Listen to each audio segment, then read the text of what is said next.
இல்ல சுப்பிரமணி, நீங்க எப்படி பார்க்குறீங்க இன்றைய திமுக கூட்டணியுடைய தொகுதி பங்கீடு அப்படிங்கிறத எப்படி பார்க்குறீங்க?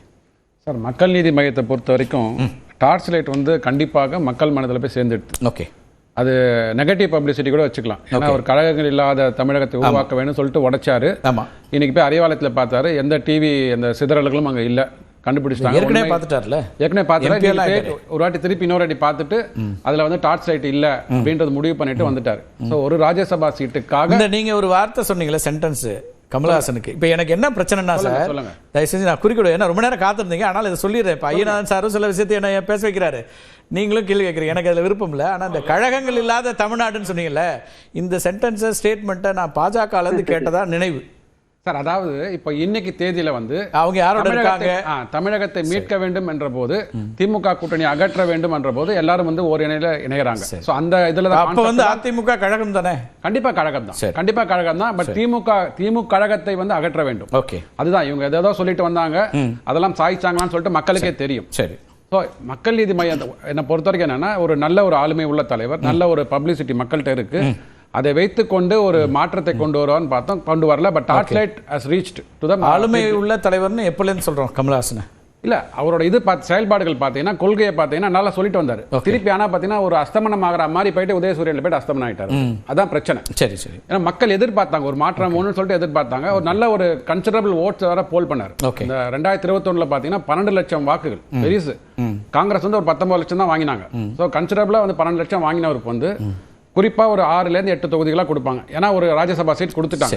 ஓகே, அதுல ஒன்றும் பிரச்சனை இல்லை. ஸோ அந்த ராஜ்யசபா சீட்டுக்கு ஒரு 6 சீட் எம்எல்ஏ சீட்டுகள் வந்து நீங்க கொடுத்தீங்கன்னா கிட்டத்தட்ட ஒன்று 14லேருந்து 15 எம்எல்ஏ சீட்டுக்கு ஒரு சமமாக இருக்கும். ஒரு 6லேருந்து 8 கொடுப்பாங்கன்னு எதிர்பார்த்தோம். அது இருந்திருக்கும். ஆனா என்ன பிரச்சனை அப்படின்னா, அந்த அழுத்தம், இவங்க வந்து அழுத்தமே பண்ண மாட்டேன்னு சொல்றாங்க பாத்தீங்களா. அழுத்தம் பண்ணினதுனால தான், உதயசூரியன் சின்னத்துல நிக்கணும்னு சொன்னதுனால தான் ஐ திங்க் அவர் வந்து வெளில வந்திருக்கிறாரு. இல்ல நான் வந்து முதல்ல போட்டியிட மாட்டேன், வெளியில இருந்து ஆதரவு அப்படின்னா முதல் நாளே சொல்லியிருக்கலாமே.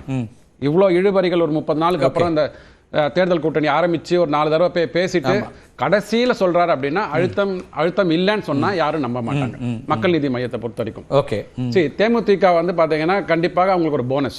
அந்த போனஸ் வந்து ரவீந்திரன் அவர் ஒரு சொல்றாரு, அதை புரிஞ்சுக்கிட்டு தான் நீங்க சொல்லக்கூடிய விமர்சனங்களா.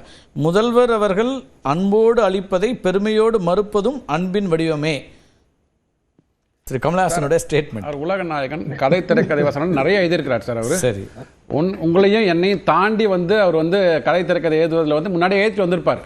தமிழ்நாடு தான் என் குடும்பம், நான் சீட்டுகளை விட்டு கொடுத்திருக்கிறேன். தமிழ்நாட்டின் முன்னேற்றத்துக்காக விட்டு கொடுக்கணும்.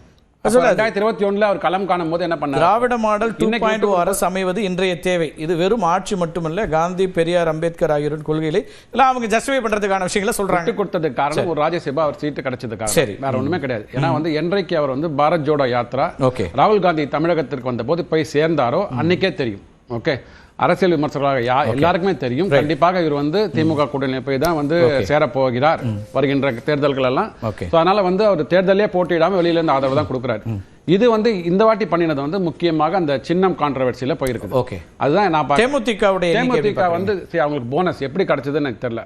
ரவீந்திரன் துரைசாமி தான் சொல்லணும். அவரு நான் நினைச்ச மொத்தமாக 10 தொகுதிகள் கிடைக்கும். ஒரு ராஜ்யசபா சீட் ஏற்கனவே கொடுத்துட்டதுனால மேபி 4 to 6, ஏன்னா வந்து விடுதலை சிறுத்தைகளுக்கே 8 தான் கொடுத்துருக்காங்க. ரைட்டுங்களா? ஸோ அவங்க வந்து ஒரு கடந்த ஒரு 10-15 வருடங்களா அவ்வளோ டிராவல் பண்ணிட்டு இருக்கிறாங்க. நல்ல ஒரு தலித் வாக்குகள் வந்து கண்டிப்பாக ஒரு கன்சாலிடேஷன் வாக்குகள் வந்து திமுக போவதற்கு இவர்கள் காரணம். ஓகே, பட் அந்த மாதிரியான ஒரு ஸ்ட்ராங் ஒரு மெசேஜோ நெரேட்டிவோ வந்து தேமுதிக எடுத்துன்னு போயிருக்காங்களா? இல்ல. சரி, விஜயகாந்த் எடுத்துன்னு போனார். அதுக்கப்புறம் பிரேமலதா விஜயகாந்த் அம்மா என்ன நெரேட்டிவா செட் பண்ணாங்க? நெரேட்டிவே இல்லை. ஒரே ஒரு அவங்களுக்கு வந்து இப்போ வந்து ஒரு சிம்பிளா ஒரு கேள்வி வருது சார். நீங்க சொல்ற மாதிரி வந்து ஏன் எடுத்துட்டு போனாங்கன்னு கேள்விகள் இருந்தாலும், இந்த கூட்டணிக்கு தலைமை வகிக்கிற திமுக மாதிரி ஒரு கட்சி எந்த காரியமும் இல்லாம ஒரு எண்ணிக்கை கொடுத்துருமா? ஒரு சீட்டை எல்லாருக்கிட்டையும் ஒரு சீட்டை குறைச்சிக்கிங்கன்னு கேட்கக்கூடிய இடத்துல கண்டிப்பாக அவங்களுக்கு வந்து 2026 மீண்டும் ஆட்சிக்கு வர வேண்டும். அந்த காம்ப்ரமைஸ்க்கு போறாங்க. சரி, அந்த காம்ப்ரமைஸ்னால அந்த காம்ப்ரமைஸ்ங்கிறது சரி, காம்ப்ரமைஸ் நீங்க சொல்லுங்க, அது ஸ்ட்ராட்டஜின்னு ரவீந்திரன் துரைசாமி சொல்றாரு. அப்ப வாக்குகள் வரும் இல்ல எண்ணிக்கை வெற்றி பெறும் அப்படிங்கிற நம்பிக்கையில கொடுக்குறாங்கன்னு பார்க்கணுமா? என்ன ஸ்ட்ராட்டஜி? அதுதானே அது. எப்படி வேணா பார்க்கலாம். 188 சீட்ல நின்னாங்கன்னு சொன்னீங்க நீங்க. இப்போ அவங்க கிட்டத்தட்ட ஒரு 173 சீட்டு கீழே தான் போகுது. 175 வரலாம் 173 தான். ஏன்னா வந்து 3 சீட்டு வந்து சிம்பிளா காங்கிரஸ்க்கு 3 எக்ஸ்ட்ரா போயிடுச்சு, 10 வந்து தேமுதிகக்கு போயிடுச்சு, அப்புறம் 2 வந்து விடுதலை சிறுத்தைகளுக்கு போயிட்டு மதிமுகக்கு ஒன்னு போயிருக்கு சின்னத்துல. சின்னத்துல ஒரு சின்ன தான் சொல்றேன் 2 விடுதலை சிறுத்தைகள் மக்கள் நீதி மையத்துக்கு ஒன்னும் கொடுக்கல, அதனால அது சேஃப் ஆயிட்டாங்க. 10 13 அங்க ஒரு 3 16 தொகுதிகளை அவங்க இழக்குறாங்க சார் 188ல இருந்து 173 கிட்ட வருதுங்களா உங்களுக்கு?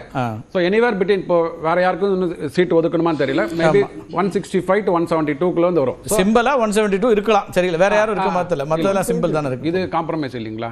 நீங்க வியூகம் சொல்லுங்க. இப்ப 191 இடத்துல ஏடிஎம்கே போட்டிட்டாங்க. ஆமா, அவங்க இப்ப எப்ப போட்டு எத்தனை இடங்கள்ல போட்டியிட முடியும்? ஏன்னா ஆல்ரெடி 178 வாய்ப்புகள். அதான் சார், ஆல்ரெடி 27 கொடுத்தாச்சு, 18 கொடுத்தாச்சு, 11 கொடுத்தாச்சு, மீதி 178 தான் இருக்குது. ஆமா, அதுல இருந்து அப்புறம் மற்றவங்களுக்கு கொடுக்க வேண்டியிருக்கு. இப்போ என்னன்னா இப்போ நம்ம 178 வச்சுப்போம், சிம்பிள்லாம் வந்தா கொடுத்திருக்காங்க அப்படின்னு பாத்தீங்கன்னா அப்ப அங்கேயும் குறைக்குது. ஏன் குறையுது? அப்ப அங்க குறையும் போது அது என்னன்னு அதான் சொல்றேன். அது ஏன்னா 22 தொகுதிகளை வந்து அமமுகனால தவற விட்டார்கள் 2021. தராசு சாமி சார் சொல்லும் போது கூட சொன்னார், முதல்ல அமமுக தொட்டார். அவர் 22 தொகுதிகளில் வந்து வெற்றி வாய்ப்பை இழந்ததுனால இப்போ அதுக்கு ஒரு 11 தொகுதிகள் தான் கொடுத்திருக்காங்க. ஒரு 20 கேட்கல. சோ அதுல வந்து ஸ்ட்ராட்டஜி பண்ணிருக்காங்க நான் சொல்றேன். ஓகே, காம்ப்ரமைஸ் இருக்கு. அது ஸ்ட்ராட்டஜி தொகுதிகள் நோ காம்ப்ரமைஸ் எனக்கு தெரிஞ்சவருக்கு ஸ்ட்ராட்டஜி. ஏன்னா வந்து உங்களை ஏற்கனவே பதவியில் இருக்கிற அதுதான் நான் புரிஞ்சுக்க விரும்புறேன். ஒரு பக்கம் அது வந்து காம்ப்ரமைஸ், இன்னொரு பக்கம் ஸ்ட்ராட்டஜி அப்படின்னு எப்படி புரிஞ்சுக்க? 2021 இருந்து 5 ஆண்டுகள் சாதனை பண்ணிருக்கீங்க.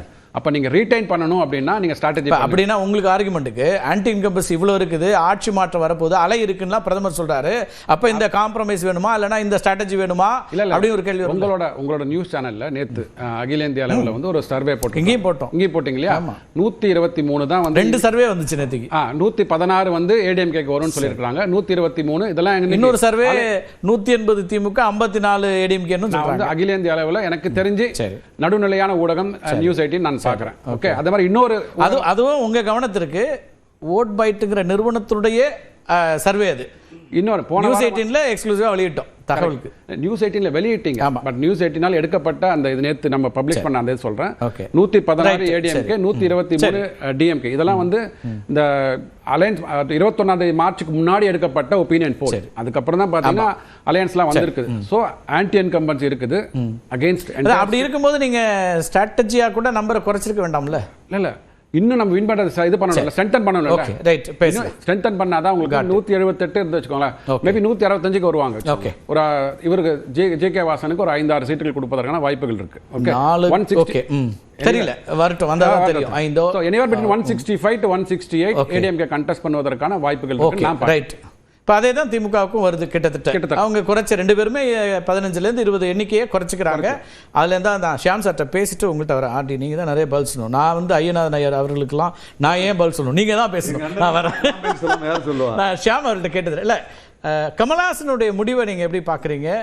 அது ஒரு அழுத்தத்தினுடைய அல்லது தன்னுடைய அதிருப்தியை வெளிப்படுத்தக்கூடியது அப்படின்னு திரு ஐயநாதன் ஒரு பார்வையை முன் வச்சிருக்காரு. அந்த முடிவு சரியில்லைங்கிறதா என் கருத்து. என்ன காரணம்னா, இதே மாதிரியான முடிவை விஜயகாந்த் காலகட்டத்தில் ஒரு முறை வைகோ எடுத்தார். அதுக்கு பிறகு அவர் தேய்மானம் தான் ஆச்சு. தேர்தல் புறக்கணிப்புங்கிறது ஒரு கட்சிக்கு நல்லதில்லை. உதயசூரியன் சின்னத்தில் தான் நிற்கணும் அப்படின்னு ஏன் வலியுறுத்துறாங்கன்னா, சின்ன பிரச்சனை இல்லை சின்னங்கிறது. ஸ்டேட் லெவலில் ரெகனைஸ்டு பார்ட்டிக்குன்னா நமக்கு ரிசர்வ்டு சிம்பிள் வந்துடுது. 10 தொகுதியில் நின்னா கூட மீதி இருக்கிற 224 தொகுதியிலையும் யாரும் அதை யூஸ் பண்ண முடியாது. ஆனால் டார்ச் லைட் அப்படியான சின்னம் கிடையாது. சைக்கிள் கூட அப்படியான சின்னம் இல்லை கொடுக்கப்பட்டா. அப்போ இயல்பாகவே வந்து பெரிய கட்சிகள் அவங்கவுங்க சின்னத்தில் நிற்கிறது நல்லதுன்னு சொல்லுவாங்க. மணிகண்டன் ஒரு பாயிண்ட் அழகா சுட்டி காட்டினாரு. முன்னாடி எல்லாம் சின்ன கட்சியே வந்து விரும்பி